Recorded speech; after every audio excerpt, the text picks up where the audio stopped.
Back in the early 90s, when cell phones were still a novelty, my boyfriend and I were making our way home after a late night out. It was around 2 a.m., and the streets were eerily quiet. As we drove down a dimly lit road near the edge of town, we saw something that made us both stop in our tracks. Lying on the ground was a man in an odd, unsettling position. He was on his knees with his head pressed to the pavement, bent at an unnatural angle so that he was facing the street. The night was warm, but he was drenched in sweat and his eyes were wide open, staring blankly at the dark sky. Alarmed, we pulled over and I got out of the car to check on him. As I approached, it felt as if he was silently pleading for help. His eyes didn't blink, and his expression was unnervingly still. I called out to him, but he didn't respond. His eyes were glassy, and his face was frozen in a disturbing, silent plea. When I touched him, his skin was ice cold, and I was certain he wasn't breathing. Realizing the gravity of the situation, and knowing that we had no way to call for help directly, I rushed back to the car, and we sped to my house to use the landline to dial 911. We relayed the location to the dispatcher and were told that help was on the way. About 10 minutes later, the police called back asking for the cross streets again. They arrived at the intersection we described, but found nothing. I assured them that we had given the correct location and that the man had been there just moments before. They said they would let us know if they needed more information, but after that call, we never heard anything more about the situation. We kept an eye on the local news and newspapers for the next few weeks, hoping to find some information about what had happened, but there were no reports or follow-ups. The mystery of that night and the man's fate lingered with us. The unsettling memory of seeing someone in such a desperate and inexplicable state has never left me, and I often wonder what truly happened that night. My 3-year-old son, who usually exudes a carefree and joyful demeanor, became unusually distressed one day. He was constantly scanning the room and talking about something he called the rhino. For about 20 minutes, he seemed genuinely frightened, peering around as if searching for something he couldn't quite describe. At one point, he said the rhino was moving. My wife, trying to understand what was troubling him, asked where the rhino was. His response made my heart skip a beat. "He's coming to Daddy." I'm Daddy, and I couldn't help but feel a twinge of unease at his words. Fast forward 4 days, and the situation took an even stranger turn. Last night, while playing with his toys, our son suddenly started talking about the ghost. My daughter, curious about his new fear, asked him where the ghost was. My son responded with a chilling comment, "He's biting Daddy." My wife and I exchanged worried glances, trying to make sense of what our son was saying. It's unsettling to think about what might have been causing him such distress. Despite our efforts to comfort him and check the house for anything unusual, the strange occurrences continued to weigh on us. The thought that our son was seeing or sensing something beyond our understanding left us feeling uneasy and perplexed. We lived in a spacious house shaped like an L, but the L was carved into a hillside, giving the score of the L an almost subterranean feel.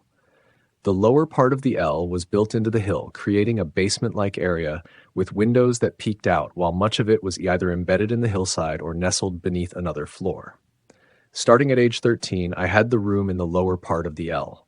My room had 2 doors, one leading to a sort of recreational space, and the other to an ensuite bathroom. The space always felt eerie, but as a skeptic, I dared whatever might be lurking to confront me. Despite this, I could never sleep well unless both doors were securely shut. When my parents were away, I would occasionally bend the rules and let my dog sleep with me. Several times I woke up to find her alert and staring intensely at the door leading to the recreation room. I also heard scratching sounds on the window screen from time to time. We had a variety of animals: dogs, cats, horses, and even local wildlife like bush turkeys and foxes. So I thought if something were amiss, my dogs would have gone wild. Fast forward 5 years, and I brought my then girlfriend to visit my family. We stayed in that old room, and she woke up screaming between midnight and 3 a.m. on 2 of the 3 nights we were there. We've been together for 5 years since then, but she won't set foot in that house anymore. Around 4 years ago, my younger sister moved into that same room. Recently, she asked if I had ever heard scratching on the window late at night. Both our dogs, the cat and the horses, had passed away by then, so the scratching couldn't be explained by our old pets. She also mentioned that she couldn't sleep unless both doors were shut and would even place doorstops under them to hear if either door opened. She did some research and decided to sage the room. Since then, she's experienced disturbing nightmares and has woken up screaming several times. For context, she was around 14 when my girlfriend had those night terrors, so she was never told about them. Although I consider myself a skeptic, the repeated experiences and unsettling details still give me chills.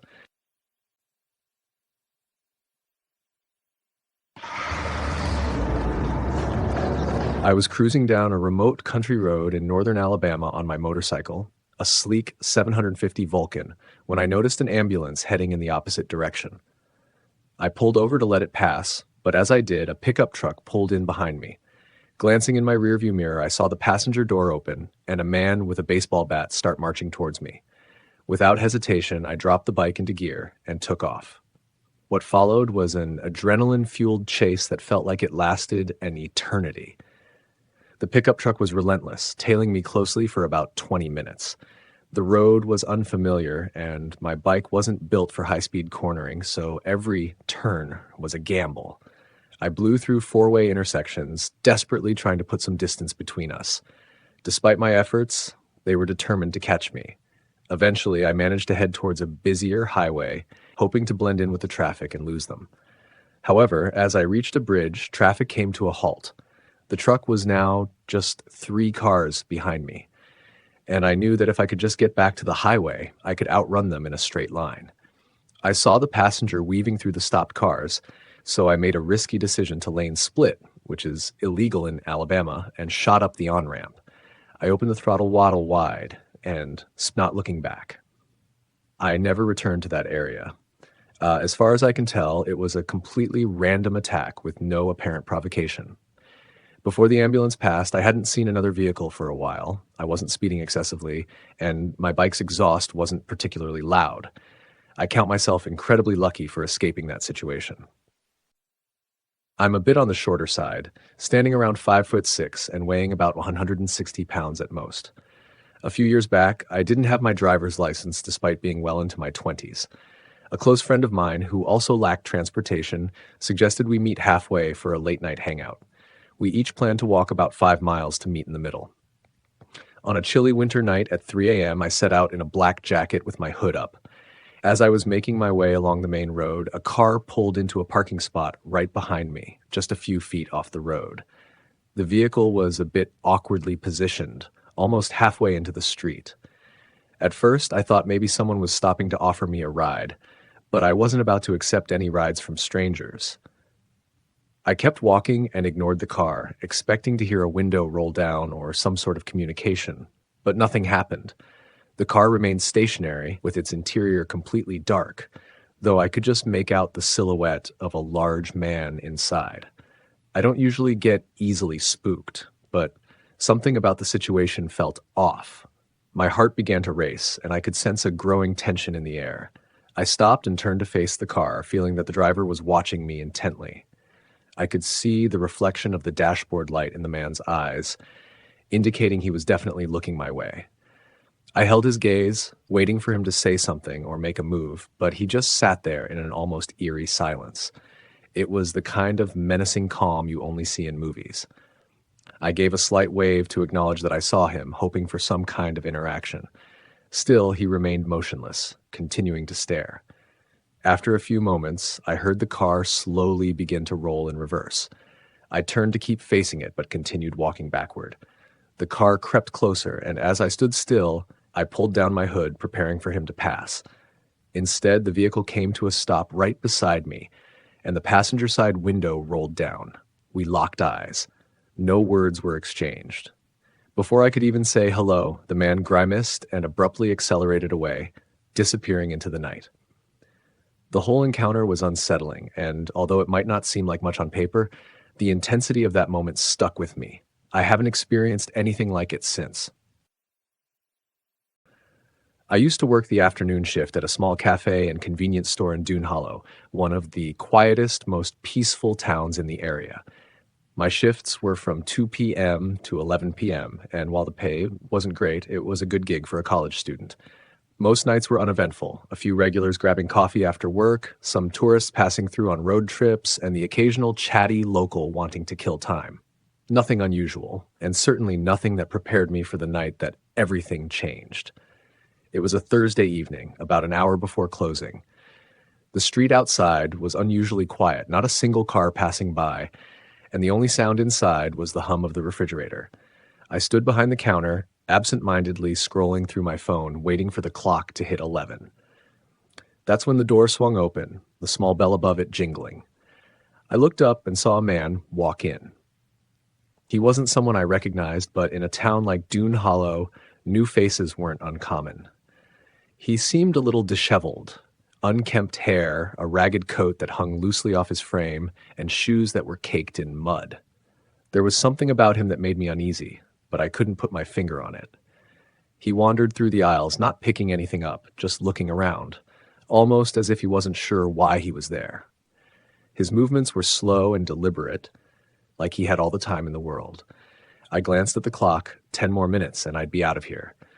Eventually, the man made his way to the counter, empty-handed. He just stood there for a moment, staring at me, and the silence between us grew thick and uncomfortable. His eyes were intense, dark, like they held a weight I didn't want to understand. "Can I help you with something?"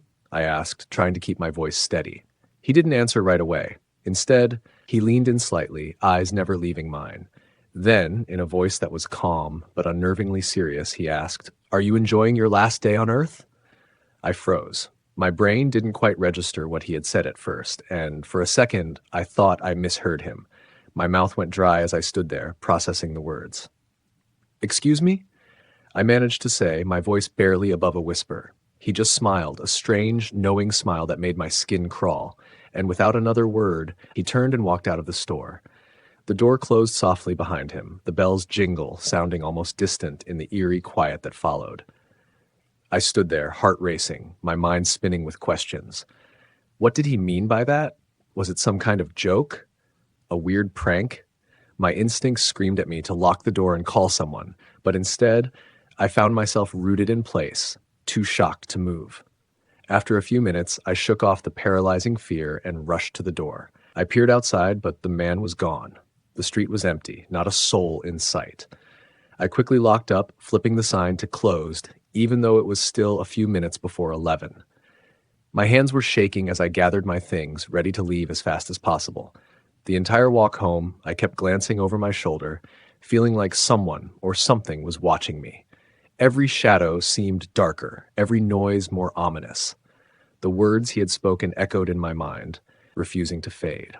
By the time I got home, I had convinced myself it was just some creepy guy trying to get a rise out of me, and nothing more. But that night, as I lay in bed, the fear returned. His words played over and over in my head, like some sort of warning. Are you enjoying your last day on Earth? What if it wasn't just a joke? What if he knew something I didn't? I spent the next few days on edge, jumping at every little sound, watching the news for anything strange or unusual. Nothing happened. The world continued as it always had, and life in Dune Hollow went on. But I never saw that man again. And no matter how hard I try, I can't shake the feeling that maybe he wasn't just some random stranger. Maybe, somehow, in some way I'll never fully understand, he knew something I didn't. Something about that night, about that moment in time. Something that made it feel like, for just a brief, terrifying moment, my last day on Earth had truly arrived. It was late when I got back to the apartment, sometime after midnight. The streets of Selkirk were unusually quiet, and a thick mist clung to the buildings, making everything feel eerily still. As I stepped inside, I noticed that my roommate Mia's door was shut, which wasn't surprising. She always turned in early when she had morning shifts at the hospital. I assumed she was asleep, and I didn't want to disturb her, so I tiptoed toward my room, the dim glow of the kitchen light barely illuminating the hall. Just as I was about to reach my bedroom, something caught my attention from the corner of my eye. A flicker of movement in the kitchen. It was brief, but enough to make me stop. Thinking it was Mia grabbing a late-night snack, I called out her name softly. Mia? No response. I shrugged it off, figuring I was tired and imagining things. I pushed open my bedroom door and was about to flip on the light when I heard it. A whisper, soft but unmistakable, seemed to come from just behind me, close enough to send a chill straight down my spine. I'm still here. I froze, my hand hovering over the light switch, the air suddenly thick with dread. The voice was clear, intimate, like someone standing only inches away. My heart pounded in my chest as I flicked the light on. The room lit up, but there was nothing. I stood there, my breath caught in my throat, scanning the space as if something might materialize in the shadows. But it didn't. The room was empty, just as I'd left it that morning. Panic began to creep in, but I pushed it down. Maybe it was my imagination playing tricks on me. Maybe I was just tired, a little on edge after a long day. But the atmosphere felt wrong. Unsettled. I didn't waste any time. I quickly flicked on every light in my room before stepping back into the hallway. The eerie silence of the apartment made my skin prickle. One by one, I turned on every light in the house. Living room, kitchen, bathroom, even the hallway leading to Mia's room. Finally, I stood outside her door, staring at the wood, wondering if I should knock. What if she had heard it too? I knocked softly, then louder when there was no answer. Mia? I called, trying to keep my voice calm, though I could feel the fear tightening in my chest. When she didn't respond, I felt a rising sense of urgency. I pushed the door open, half expecting to see her fast asleep, annoyed that I'd woken her up. But her room was empty. Her bed was untouched, and there was no sign of her anywhere. A wave of confusion and fear washed over me. Where could she have gone at this hour? She never left without telling me, and her phone wasn't in its usual spot by her nightstand. I left her light on too, not wanting to take any chances, and hurried back to my room. That night, I slept with every light in the apartment blazing. Sleep didn't come easily, and every small sound sent me into a near panic. The next morning, just after dawn, I heard the front door creak open. Mia had finally come home. I rushed out of my room to meet her, relieved but still rattled by the events of the night before. As soon as I saw her, though, I knew something was wrong. Her face was pale, her eyes red from crying, and she looked completely drained. "Where were you last night?" I asked, trying to keep my voice steady. She didn't answer right away, just stood there, looking at me with wide, fearful eyes. Finally, she broke down, tears spilling down her cheeks. I left because something was in the house. It's been happening for weeks. I couldn't take it anymore, she said through sobs. I kept hearing whispers, things moving when I wasn't looking. It wouldn't stop. I had to get out. Her words hit me like a punch to the gut. She hadn't said anything before, but now it made sense. The closed door, the strange energy in the apartment, the whisper I'd heard the night before. I'm still here. I felt the blood drain from my face as I realized whatever had been tormenting her was now making its presence known to me.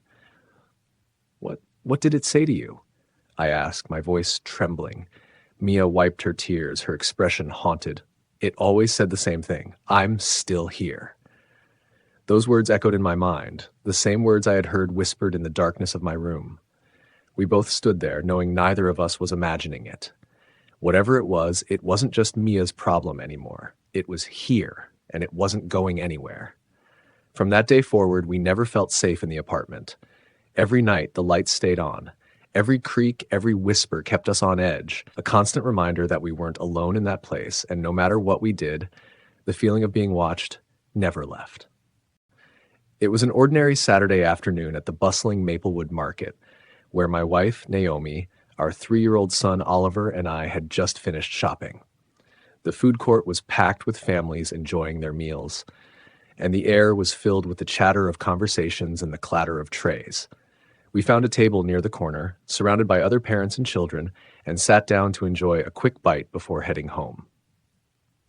As we settled in, I noticed a family seated directly behind us, a mom, a dad, and a little girl, probably around 4 or 5 years old. She was laughing, her high-pitched giggle carrying across the crowded space as she played with her food, her parents looking on affectionately. I didn't think much of it until Oliver tugged on my sleeve, his big brown eyes wide with excitement. "Dad, do you see that girl over there?" he said, his small finger pointing in her direction. I glanced over my shoulder, expecting some innocent curiosity. Maybe he thought she had a cool toy or wanted to say hi. But when I turned back to him, the look on his face was strange, calm, serious, a bit too focused for a 3-year-old. Yeah, I see her, I said, smiling, assuming he'd say something playful. What about her? I'm going to teach her a lesson, Oliver said, his voice steady, almost unnervingly calm. My smile faltered for a second, caught off guard by his choice of words. A lesson? It wasn't like him to say something like that, but I brushed it off. Maybe he meant something simple like sharing or counting. I leaned in, curious, but trying not to read too much into it. What lesson, buddy? I asked, expecting him to mention teaching her numbers or colors, something kids that age might share with each other. But then he looked me square in the eyes and, with chilling clarity, said, I'm going to teach her to drown. I froze. For a split second, my mind went blank, unable to process what I just heard. I blinked, certain I'd misheard him, but the look on Oliver's face hadn't changed. It wasn't playful, it wasn't mischievous, it was disturbingly matter-of-fact. Naomi, who had been busy wiping up a spill, looked up at that moment, sensing the sudden tension. What did he say? She asked, glancing between Oliver and me. I forced a laugh, trying to shake off the unease creeping up my spine. Oh, you know? Just something weird. Kids and their imaginations, right? I said, hoping to downplay the strangeness of the moment, but I couldn't ignore the knot forming in my stomach. Naomi didn't seem convinced, and I could tell by the way her brow furrowed that she had caught enough of the conversation to feel the same discomfort I did. She leaned down toward Oliver, her voice soft but firm. Sweetie, what do you mean? Why would you want to teach her something like that? Oliver just shrugged, his small hands playing with the crust of his pizza as if he hadn't just said something deeply unsettling. Because, he said simply, she needs to learn. The matter-of-fact way he said it sent a chill through me. This wasn't just a kid repeating something they'd heard on TV or a story they'd overheard. There was something unsettling in his tone, something that felt disturbingly adult for such a young child. For the rest of the meal, I couldn't shake the feeling of dread that had settled over me. I kept glancing at the little girl, her innocent laughter filling the air, completely oblivious to the dark, strange thoughts that had just passed through my son's mind. I tried to rationalize it, telling myself that kids say odd things all the time, that it didn't mean anything, but I couldn't shake the feeling that this was different. On the drive home, Naomi and I didn't say much, but I could feel the weight of the unspoken question hanging between us. Where did that come from? Later that evening, after Oliver was in bed, Naomi sat down next to me, her face pale, worry etched into every line. What do you think he meant? She asked, her voice barely above a whisper. I sighed, running a hand through my hair. I don't know. I want to believe it's just something he heard somewhere, some random thought he picked up. But it felt different, you know? Naomi nodded, biting her lip. It scared me, she admitted. Kids don't usually talk like that. Not at his age. We sat in silence for a while, the weight of the conversation heavy on our minds. Neither of us wanted to entertain the darker possibilities, but we both knew something was off. The words he'd said lingered in the air, an ominous echo that wouldn't fade. Over the next few days, I couldn't stop thinking about it. I watched Oliver more closely, trying to catch any signs of where that thought had come from, but nothing seemed out of the ordinary. He played with his toys, watched cartoons, and laughed like any other kid. But the memory of that moment stayed with me, a nagging fear that maybe, just maybe, there was something underneath the surface I didn't understand. I've never forgotten that day at the food court. It was the first time I felt the cold reality that even the most innocent minds can hold shadows, and sometimes those shadows are darker than we'd like to admit. When I was 18, fresh out of high school, I landed a job as a cashier at a small local hardware store. It wasn't the most glamorous job, but it paid the bills and gave me something to do while I figured out what was next in life. The store was always busy on weekends, with people coming in for tools, paint, gardening supplies, and the occasional odd item that had nothing to do with home improvement. One warm summer afternoon, I was working my usual shift at the register when an elderly couple entered the store. They shuffled slowly toward my counter, the man pushing a cart with a single item, a large, shiny wok. The woman, frail and slightly hunched, was on the phone, engaged in a low conversation that I couldn't quite make out. As they approached, the old man, who had to be at least 85, gave me a wide, toothy grin. His face was lined with wrinkles, and his blue eyes twinkled with a strange kind of mischief. I could feel his gaze linger on me as I started to scan the wok. "Do you like Chinese food, young lady?" he asked suddenly, his voice raspy but full of energy. Caught off guard by the question, I smiled politely and nodded. "Yeah, I like Chinese food." "Well, how about this then?" he said, leaning in closer to the counter, his grin widening. "Do you want to go out with me sometime? We could get some Chinese together." He gave me an exaggerated wink. I froze. The smile on my face faltered. Was he serious? His wife was standing right there, though she seemed completely absorbed in her phone call, oblivious to the entire exchange. I let out an awkward laugh, assuming he was just joking. "And no, sir, I don't think so." He seemed unfazed by my response, but there was a flicker of disappointment in his eyes. "Oh, well, that's too bad," he said, sighing heavily as if I had just turned down a lifelong dream. Then he looked over at his wife, who was still chatting away, completely disengaged from what was happening. The man turned back to me, his face now serious. "If you don't want to go out for Chinese, that's fine," he said, leaning in even closer. "But would you at least like to come live in my basement?" My heart stopped. My hands, which had been busily scanning and bagging the wok, froze mid-motion. Did I hear him right? Live in his basement? I glanced up at him, hoping to find a trace of humor in his eyes, some sign that this was all just a bizarre attempt at a joke, but his expression was completely sincere. I swallowed hard, trying to keep my composure. No. No, thank you." The man didn't react right away. He just stared at me for a moment, as if he were genuinely considering why I might turn down such a generous offer. Finally, he gave a small shrug and stepped back, his smile returning as though nothing strange had just transpired. His wife continued her phone conversation without ever acknowledging us, her voice soft and distant. The rest of the transaction played out in an unsettling silence. I rang up the wok, handed him the receipt, and watched as they slowly shuffled out of the store. The old man gave me one last lingering look before they disappeared through the automatic doors. For the rest of my shift, I couldn't shake the feeling of unease that settled over me.